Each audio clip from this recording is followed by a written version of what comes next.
বন্ধুরা, এই ছেলেগুলো একটি মেয়ের সাথে প্রেম করতে গিয়ে ধরা পড়ে, তিনজনকে মেরে একদম হাড় ভেঙে দেয়। আর এই ছেলেগুলোকে দেখে তোমরা হয়তো আশা করে বুঝতে পারছো যে এই ছেলেগুলো খুব ভাইরাল ইন্টারনেটে, সবাই প্রত্যেকে চেনো যে এরা তো সেই মুরগি চুরি করতেও ধরা পড়ে গেছিলো।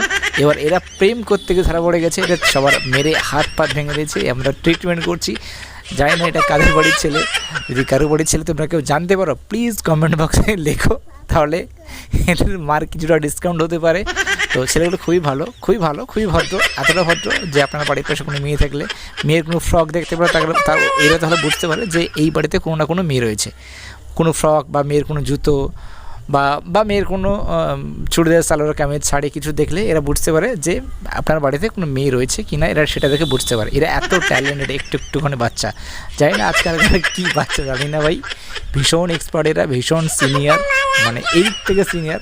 তো এরা এতটাই সিনিয়র, মানে ছোট্ট বাচ্চা, তো এরা ভীষণ দুষ্ট, পড়াশোনা করে না, শুধু এখানে খেলে, সেখানে খেলতে হবে, এখানে খেলতে হবে, সেখানে খেলতে হবে। তো খেলে এদের এত মানে নেশা হয়ে গেছে টাকার, কখনো মুরগি চুরি করছে, কখনো ডাব চুরি করছে, কখনো মুরগির ডিম চুরি করে নিচ্ছে, মানে উল্টো পাল্টা কাজ। কিছুদিন আগে কী হয়েছে না, একটা কলা গাছের কাছে গিয়ে কলা গাছ পুরো কেটে নিয়ে পুরো কলা গাছ সহ বিক্রি করে, তারপর তো সেই কলা গাছের ভিতরে যে একটা বাজা থাকে না, সেই বাজা অনেক কিছুরই বিক্রি করে দিয়েছে।